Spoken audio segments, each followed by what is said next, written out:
Salam untuk kita semuanya, berjumpa lagi dengan saya di channel Aritela Tutorial, tempat kita untuk berbagi informasi seputar informasi pendidikan dan informasi guru, serta informasi lain yang ada hubungannya dengan pendidikan dan guru. Pada pertemuan ini, saya menyapa Bapak Ibu honorer selalu dalam keadaan sehat walafiat. Ada satu yang perlu saya jelaskan kepada Bapak Ibu sebelum masuk pada informasinya, bahwa di channel ini ada beberapa informasi terkait dengan pendidikan dan guru yang kita sharekan, termasuk pembahasan tentang honorer, seleksi P3K, seleksi CPNS, demikian dengan pendidikan profesi guru dan juga tunjangan profesi guru. Itulah seputar informasi yang kita bahas melalui channel ini, yang ada hubungannya dengan dunia pendidikan dan guru. Nah, pada pertemuan kali ini ada satu informasi penting Bapak Ibu, yang membuat gemetar Bapak Ibu honorer, tetapi isinya adalah sangat membuat Bapak Ibu honorer bersukacita. Nah, di sini ada informasi yang dicatat bahwa gawat pemerintah putuskan tenaga honorer kategori ini resmi dihapus. Mendengar kata penghapusan maka jelas ya membuat Bapak Ibu honorer gemetar ya, karena memang tidak ingin dihapus atau dipecat atau dirumahkan. Tetapi penghapusan dimaksud Bapak Ibu, dibaliknya adalah sukacita karena memang penghapusan bukan PHK, bukan pemecatan, tetapi penghapusan dalam arti semua honorer diangkat jadi ASN. Dengan sudah diangkat jadi ASN semuanya, maka jelas tidak ada lagi status pegawai honorer. Itu maksud penghapusan yang dimaksud. Untuk memastikan ini benar atau tidak, ikuti informasi ini. Pemerintah telah mengeluarkan kebijakan terbaru untuk menghapuskan tenaga honorer di Indonesia pada 28 November 2023. 2023, tepatnya 28 November, yaitu tenggat waktu atau batas akhir penghapusan honorer. Lantunan ayat keras yang digaungkan pemerintah salah satunya tertulis hanya akan ada dua status kepegawaian yaitu PNS dan P3K.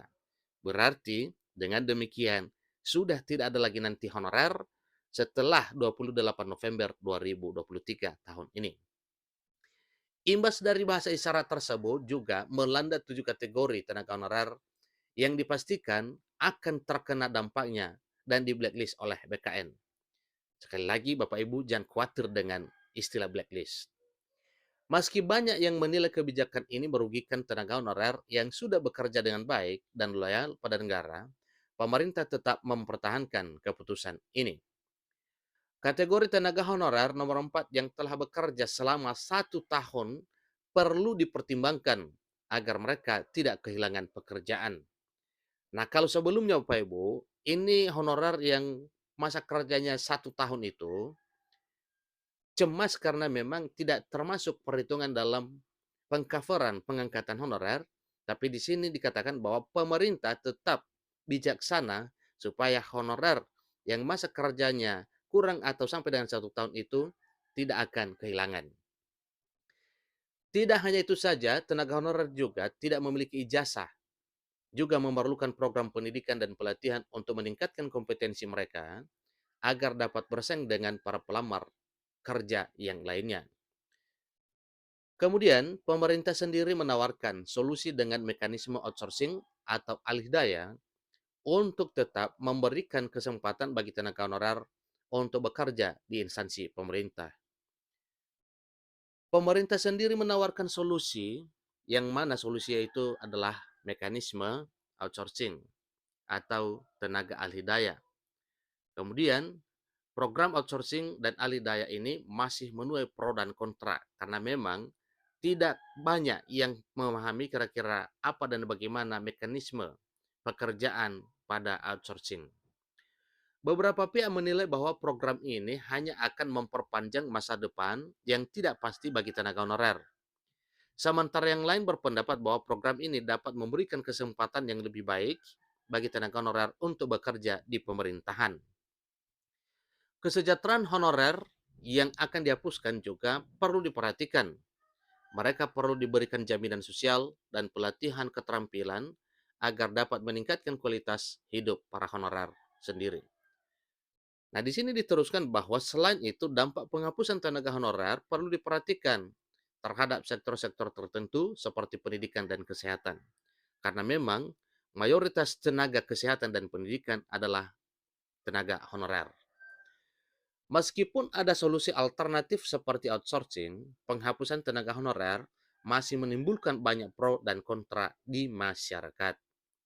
Ada pihak yang menyambut baik kebijakan ini karena dianggap dapat memperbaiki kesejahteraan PNS dan mendorong efisiensi biaya negara.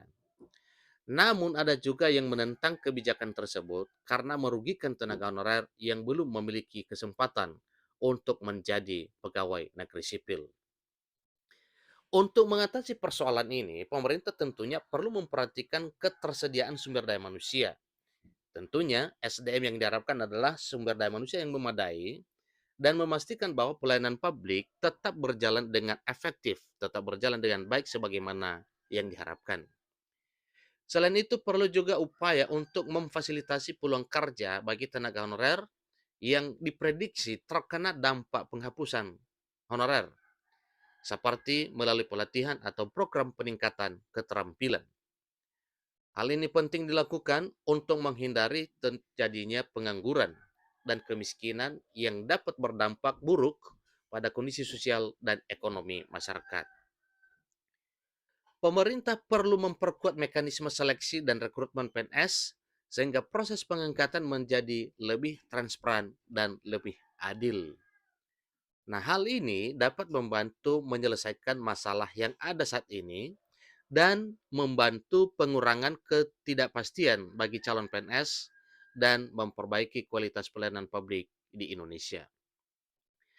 Dalam konteks penghapusan tenaga honorer, penting bagi pemerintah untuk memberikan jaminan sosial dan perlindungan bagi tenaga honorer yang terkena dampak penghapusan tersebut.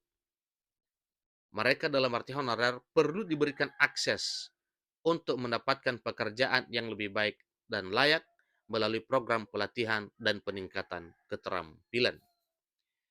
Selain itu, perlu juga dalam arti pemerintah perlu memperkuat mekanisme pengawasan dan evaluasi terhadap program outsourcing dan alih daya agar tidak terjadi penyalahgunaan dan pelanggaran hak-hak tenaga honorer. Nah, ini suatu hal yang wajar Bapak Ibu kalau seandainya metode atau mekanisme outsourcing ini dievaluasi dan diawasi ketat oleh pemerintah supaya honorer tidak dirugikan. Dalam hal ini, partisipasi aktif dari masyarakat, media, dan organisasi masyarakat sipil sangat penting untuk memantau pelaksanaan kebijakan tersebut. Kenapa? Karena partisipasi yang dimaksud sangat diharapkan demi terhindar hal-hal yang tidak diinginkan. Penghapusan tenaga honorer memang menjadi isu yang kompleks dan memerlukan pendekatan yang holistik dan terpadu. Pemerintah perlu memperhatikan berbagai aspek terkait dengan perlindungan hak-hak tenaga honorer, efektivitas dan efisiensi biaya negara, serta kualitas pelayanan publik, serta kebutuhan tenaga kerja di sektor-sektor tertentu. Dalam hal ini, keterbukaan dan transparansi informasi dari pemerintah tentunya ini sangat dibutuhkan agar masyarakat dapat memahami secara jelas dan objektif mengenai kebijakan penghapusan tenaga honorer. Dengan demikian, diharapkan kebijakan ini dapat membawa manfaat yang sebesar-besarnya bagi kesejahteraan tenaga honorer, peningkatan kualitas pelayanan publik, dan kemajuan negara Indonesia secara keseluruhan. Itulah informasinya Bapak Ibu terkait dengan hal ini. Semoga kesemuanya impian Bapak Ibu honorer diangkat menjadi ASN tahun 2023 tahun ini. Sampai ketemu pada video berikutnya. Terima kasih.